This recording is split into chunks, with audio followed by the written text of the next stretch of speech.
In this video, I'm going to show you guys how to plan out a 5mm panel for Galaxy Tails. So I get asked a lot about the 5mm panels like these right here and the best way to do them for RGB tails. Now, most of these panels were designed with single color LEDs in mind, and the shapes are indicative of that. So the layouts on them, generally they're not straight. It's not designed for a matrix. So you have to get a little bit creative when you pre-plan how you want to run everything on your panel. And that is something that I think a lot of people overlook, because you just think, okay, so I just got to start at one corner and do them in rows until I get to the bottom and I'll be good to go. Well, it's not really that simple. I'm going to try to help you guys get a little better grasp on these panels and pre-planning. I'm going to be covering two controllers for this video. The current one is the Ghost controller, by far the most popular addressable controller on the market right now, and it does a pretty good job at these tails. Honestly, it's the reason why Galaxy Tails 5mm has become as popular as it has, is the Ghost controller. But there is a new player in the game, and you will be seeing more of that controller on this channel in the coming weeks and months, and that is the GlowCraft controller from Current Labs out in California, and they are doing some pretty cool stuff with matrix work. The GlowCraft controller will be pretty good for most applications, but I think the area that it really shines is going to be panel work. So matrices and things like that, it's going to do a really good job at. But we'll get more information on that controller in a future video. But right now, I'm just going to focus on the actual LED layout of a panel, depending on which of the two controllers you go with. By all means, you can try to use a different controller, like SP version or something like that, but your results are not going to be very good. I would, in my opinion, stick to one of these two controllers, either the Ghost or GlowCraft, to get the best results from your taillight panel. So looking at the panel, you can kind of see what I was talking about here. You've got like this section up top that comes around and loops down and then comes back. And initially, when you're just doing single color LEDs, you know, that might be one color, and then you've got another little section here, and that can be a second color, and then this one would be your third color. And it actually would look pretty cool just being those single colors like that. And for the longest time, that's what you guys would use. And you might use like a Corso Motion module to get some sequential in there, or maybe you step up to like a V5 Ghost sequencer and program a bunch of crazy show modes and things like that. And for years, that was the way these panels were used. Now, Lumisthetic has gotten out of it. They don't really make these panels anymore. Now we're looking for new sources. I've got a pretty solid source that's been making these. I'm going to work with him to try and hopefully get them on the website. So maybe in a year or two, they will be a little bit more accessible. Maybe next year if we're lucky. It'll be a whole bunch of work to get all of the SKUs updated for these and figure out some kind of a fulfillment system. I just do not have the capabilities right now to create the panels myself, and I don't have a solid source that I can give you guys at this point.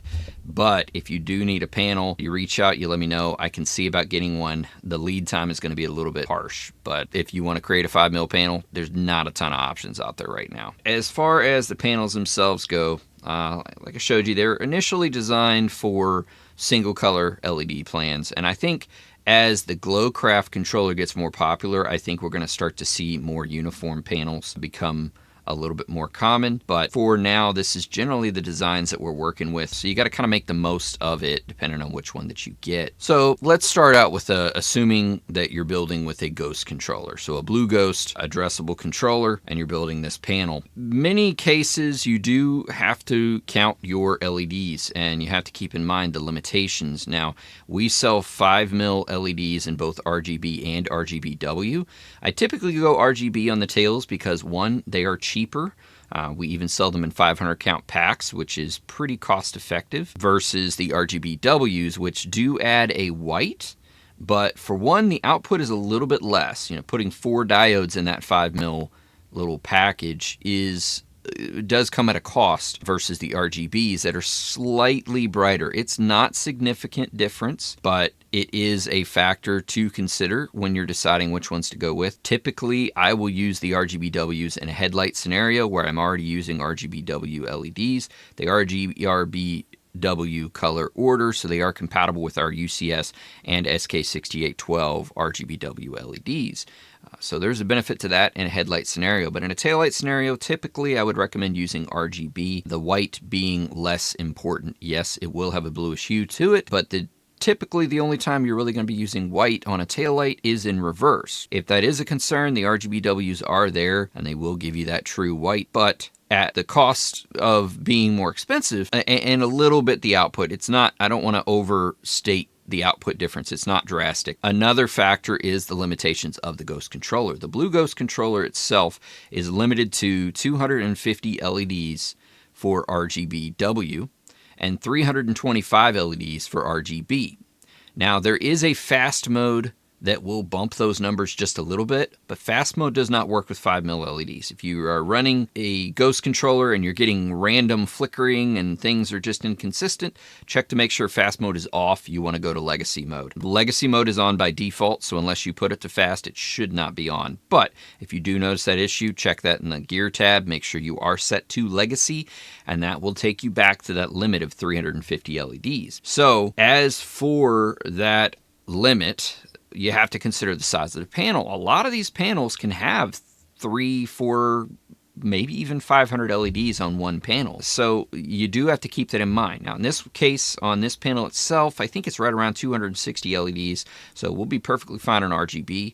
RGBW, we would run into that problem. So that's something to consider. In the event that you do have a panel that has too many LEDs that you cannot actually run them all on their own channel, on their own data address, you can split data, and you can do that somewhat intelligently. So in a panel like this, you've got this large strip across the top, and it's going in the same direction. So instead of running 30, 40 LEDs in this row here, you can just split data, start them both on this corner, and then run them across on the same address. And that literally will cut from having 2 rows to having 1 row. And you can do that strategically across the whole light to try to get everything. I mean, a light like this, theoretically, you could almost just do it across the entire light, where you just have all your data start here and just flow straight across, and it'll work. Now, one thing that you're going to lose if you do that is the galaxy function, that idea of them flowing in a galaxy format like a lot of people have seen with like the Lancer Evo tails. And that is something to consider, because depending on your ultimate goal of what you want it to do, that the way that you lay out everything is going to be an issue and a concern. If you want to do galaxies to do that flow animation that everybody's used to, then you kind of have to go an up-down pattern so that everything can flow up and down. And then you run into some issues with tails like this. Well, where do you start? Well, maybe you start here and you go up, down, up, down, up, down, and you try to figure out some method that will work uniformly. That's a little bit more challenging when you have a very non-straight, non-linear front side to it, because you could do the galaxies, but it's going to be kind of going back and forth just like this, whereas normally you want it to gonna go up and down, and it depends on the tail. Like in the case of these here are for the Lancer, and so you can see it is a little more straight up and down than what this angle will be, so it's not nearly as bad to go up and down. So once again, it's going to very much depend on the panel that you're working with, the outcome that you want at the end, and especially if you're a builder, you know, converse with your customer to make sure they understand what they're going to be getting and the pros and cons of different aspects. To me, when I look at this, my main focus would be I want uniform flow on the car when everything's running. Now, if you're going up and down, it's going to be very hard to get a uniform flow. I think the whole thing is going to lean, so when you do a sequential, it's going to flow that way in a leaning pattern, not very straight, which isn't necessarily a huge deal, but you know, it's not as uniform. You want to consider that when you're planning your build out and how you want to run it. I think in my case, if I was using a BlueGhost, you realize you have 10 sections, so you ideally want to look at this and say, okay, if I laid this out in 10 sections, how would I do it? In this case, I would do this top row as 1. So just split your data here, run it the whole way across until you come to the end here. Now keep in mind that the top row and the bottom row may not have the same number of LEDs, so your output that you pull, you don't want to pull from both. You want to pull from one or the other, and you want to figure out which one is longer. So if one of them has, let's say, 25 LEDs, the other one has 26, you'll pull the output from the 26 to go to the next point. And case in point, the reason I say that is, once again, they may not be the same. So if you pull dual outputs, you can split your input. That'll be fine, your input data, but your output data needs to read the same. And if you're pulling from two separate LEDs and splicing them together, you're going to get a mismatched output that's going to make the rest of the light mess up. So pull one output, dual inputs. So you split those inputs. So you're running one input, one address. Each of these two LEDs has the same address the whole way across. Then when you get to the end here, figure out which row was longer. Pull the output from the longer row, and then you're going to go into the next section. Now in this case, for these tails, I think I would just come from whichever the two is longer and then go into this one and just do that back and forth sweeping motion till you get to the end here. And this will be another section. Now I would make this one a matrix. This one can just be a strip. And then when you come out of here, go ahead and split again, because I think you're going to get a pretty uniform flow. If you split here and you run it along just like so, and you can create another strip there. Once again, making sure that you choose the output side over here that matches and corresponds to whichever row was longer, more LEDs on it. So that will be another strip, so section 3. Then I would do the same thing up here, come to this section here, and split data across these two rows until you come to the end. And then snake your way through this little section of 3x3s. That will be another section. Then you've got another section up top and a final section here. Now, that's going to give you the most control over timing and offsets to get everything to flow as uniformly as possible in a flowing motion. And in general, for most of the show modes, you can keep that same flowing motion. Now, this will not give you that iconic galaxy up and down little sparkly flow mode that a lot of people have seen, but I think on every other mode, it's going to give you the most comprehensive flow doing it that way. And I can do that using just 7 sections of the 10 that are available. It'll be perfectly fine to do it like that, just keeping in mind that in the cases of like these little blocks here, I'm just doing a matrix, and then I'm doing strip, and strip. And that will give me everything that I need for that layout using the Ghost controller itself. Power and ground, obviously, they're not quite as picky. I've covered that in another video. I'm not going to recover that in this video. I don't it would just be repetitive because I do the same process that I did like 3 years ago when I created that video. That process has worked very well. Now let's say you're going to use the GlowCraft controller. Well, the GlowCraft controller is structured differently, and I'm still figuring this out. I guarantee you this time next year, I will have a far better grasp on the controller, as well as I am sure there will be many updates to the software of the controller by the time next year rolls around. They have been making a ton of changes on it, being it is such a new controller. There's a lot of tweaks and things that can help it greatly that they can do, and they have been doing. So as of the creation of this video and the grasp that I have currently on the controller, the plan that I would have for a layout of this panel would be to start in this corner, and the GlowCraft controller does not have the same limitations for LED count. You actually have multiple data channels that you can tap from. I believe it's 6 data channels. I'll make sure I nail this stuff down for the actual GlowCraft video. But you have multiple data channels, so you're not relegated to just left and right channel like you are on the Ghost controller. You can, play with that a little bit, like in a case of a 4-tail light like this. Normally with a Ghost controller, you would want to go from one tail, have an output that goes to the other tail. But with a GlowCraft controller, you can go one tail to the controller, tail 2 on the bumper to the controller, and then the same thing on the other side. Even add in a third brake light if you want, and some of the WRXs have that little light down under the tailgate there. That's 6. You could actually run separate data and power to each of those 6 lights with the GlowCraft controller and be okay. Whereas with Ghost, you would need to do outputs to inputs for everything. And, there's pros and cons to that. I would say the biggest benefit is simplicity from the controller. So, you just have that one wire that goes into the light and then to each other one. But, at the same point, though, it does complicate the light install itself. Whereas with the GlowCraft controller, you can just have pigtails and mark each one. Like, okay, this one plugs into light 1. Here's light 1, light 2, light 2, light 3, light 3, light 4, light 4. And it will make it a little less prone to potential failure points. And that's something that addressable has always had that issue. When you're dealing with addressable, you can do 1,000 LEDs in an addressable taillight. It's not that uncommon. It's pretty common.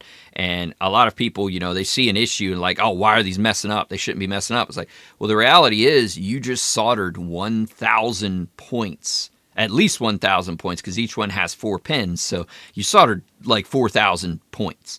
And one of them fails, the rest of the light won't work right. So, if you build a set of 5 mil and you do have that problem that does occasionally happen, don't beat yourself up too bad, because you made 3,999 good solder points. You had one that failed. That's not bad. Now, our goal is 100%, 0 failures, no problems, and that's where just doing it more and more comes in, and the more you do it, the less likely you are to have problems. I myself still occasionally do see a problem, but it's not every build like it might have been many years ago. And along with that, better quality LEDs definitely helps out as well. We get the caps built in and things like that in our 5 mil that have greatly reduced the need for extra components and complexity to the build itself. That is one of the benefits to a GlowCraft scenario, because you would only have one data point coming into an entire light. Like in the case of these, you have one data point going in, one data point going in. So normally on a Ghost controller, you would have the taillights set up something like this. Normally you would start like on one taillight on the outer side, and then that would go from that taillight into the inner side. And that means if any one of these LEDs goes out over here, then this one won't light up at all, nor will any of these. Whereas with the GlowCraft, this one can still work perfectly fine, even if this one's having a little bit of an issue. So that means you still have taillights. It's a little bit more redundancy for the event that something does go wrong in your build, which is a nice little upgrade to the GlowCraft versus what you're going to see with the Ghost controller. Another benefit to the GlowCraft controller is LED count. So we mentioned it's 250 LEDs for RGBW and 325 for RGB on the Ghost controller, the BlueGhost. With the GlowCraft, you have 1,000 LED count per channel. So 6 channels, 1,000 LEDs per channel, a theoretical 6,000 LED count from one GlowCraft controller. That's pretty good when it comes to large panels and the idea of limitations. When we frequently see panels that have more than 325 LEDs, that becomes a problem. With GlowCraft, you're good to 1,000. So you should be good unless you have something really big. But in the case of this one, I already have pre-planned. I actually built another panel, and I'll bring that over here in a little bit and show you what I've done with it so far. It's my adventure into the GlowCraft controllers to kind of get an idea of how they work and to give input to them. So still a little bit of work in progress on that. But this is the other panel that will be getting built to match that side. So you can see I have the start point here in the bottom corner of the light, and I have it flowing in a back and forth snake motion to fill out the light. And then I have marked lines here. This is where basically my data is going to come from here, and run to here to start the next row. And that's partially to do with the amount of rows here. Because of the way this light is designed, there is like 2 rows right in here where there's gaps, where they aren't there, and I try to figure out the best uniform way to do this. With the GlowCraft controller, you can design a matrix specifically for whatever layout that you're doing. And that means you can make round matrices, you can make triangle matrices, you could make heart matrices. So the idea of them, they're still a matrix, so everything kind of needs to be linear, but the shape of the matrix does not have to be square. And that is the issue with a traditional matrix, like anything like the SP801. They do work with matrices, but those matrices have to be square, rectangular shapes with even sides and complete rows to work properly. With the GlowCraft controller, it does not have to. And that's where this really works out well, because the LED count for this top row is not the same as the LED count for this bottom row. So you can't approach it the same way as you would with a Ghost controller. So for those of you that might be curious if you can upgrade your controller from a Ghost to a GlowCraft controller on your pre-built tails, probably not. It greatly depends on how the tails were built and the layout of the 5mm as to whether or not it's going to look like a hot mess if you try to upgrade it. And that's where a lot of pre-planning is going to come in to figure out the best way. And, you know, as I showed you in the other, for the layout for the Ghost controller, I would go a very different direction for Ghost than I would with the GlowCraft. But you can see, basically I'm snaking through. I'm just trying to keep everything in a as linear as possible. And you can see, like, this line here of LEDs does not correlate to these two. And, you know, I had to kind of work the best I could. This little grouping here is very tight, whereas this is spread out more. And that is a factor that I had to factor in when I was trying to design this. And it's not perfect. It is not perfect. These panels themselves are not designed for this brand new controller that doesn't exist. You know, go figure. It's coming out, I believe right now the estimated release date is November 1. We will have them in stock here at the Next Level Neo. Pre-orders in, all that. Been talking to the guys. They're going to get me them before launch, so I'm ready to ship to you guys. I might even do a pre-order on them. Stay tuned for that. I'll make announcements on social media if we do create the pre-order for them to get them shipped out. This is a pretty good layout as far as with the controller itself. I'm pretty confident that I got the best layout that I can with this panel, but I do think, especially knowing the people that are making these panels, I think we're going to start seeing some more GlowCraft friendly panels coming down the line pretty soon. But even on a panel like this, you can still make it work. You can still do some tweaking. You can see the layout that I've got, and that's how I'm going to run everything. Every LED on its own address in this case. I'm not going to split data on any of them, and that will give me the most control as far as those actual LEDs go. Really important when you're doing a layout like this is to keep track of power and ground. So you're going to have cases like right here where I've got power and ground kind of joint in between, and you're going to want to keep those separate. So you're going to want to make sure you get a little bit creative with how you bend the pins and make it all stay separate so you're not mixing power and ground, getting everything mixed up. I myself got a row backwards when I was putting this panel together the first time, and I figured it out pretty quick. I didn't even fry any LEDs, but I had power going to the ground pin, and that meant the entire row didn't light up. And as soon as I figured it out, I flipped the wires around for the pins, and everything was fine.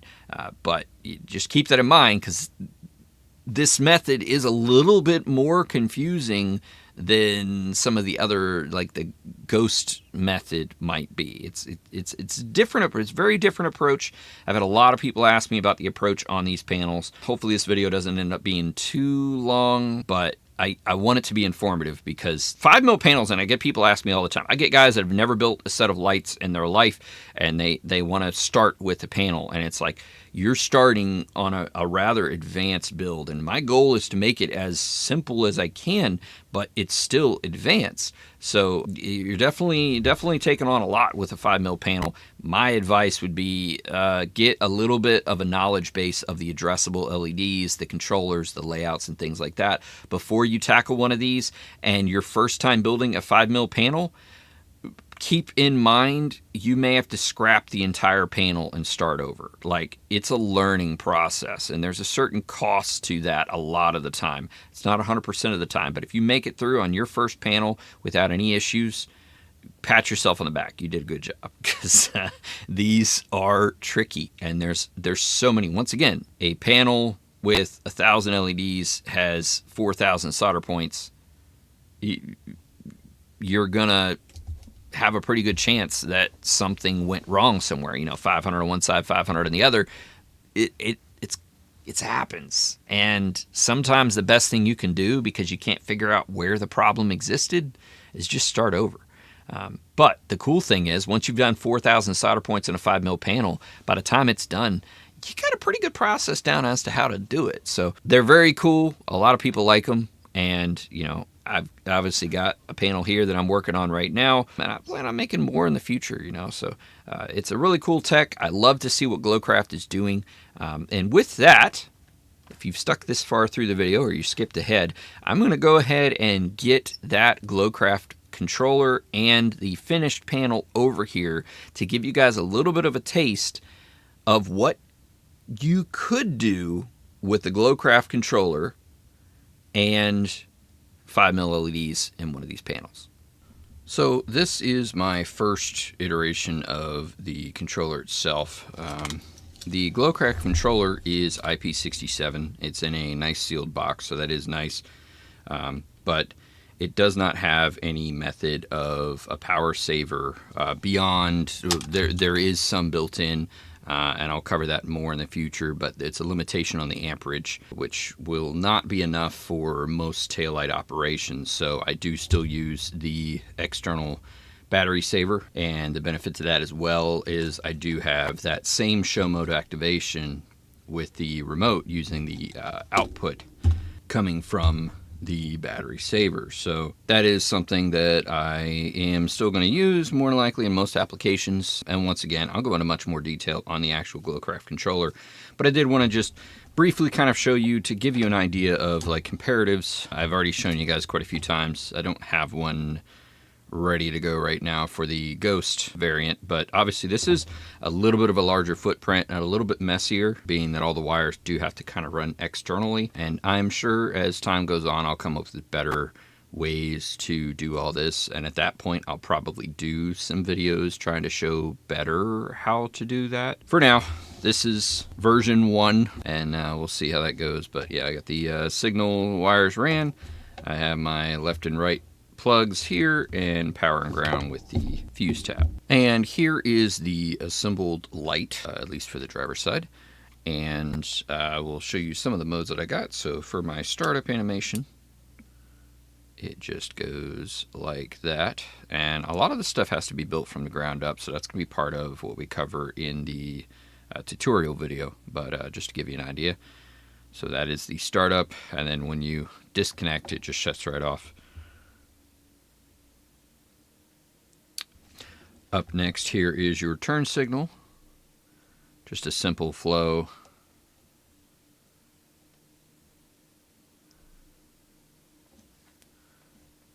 Here's your brake. Just a basic strobe. And there is your reverse. Pretty bright, actually, but yeah. I did put a couple show modes together to give you guys a little bit of an idea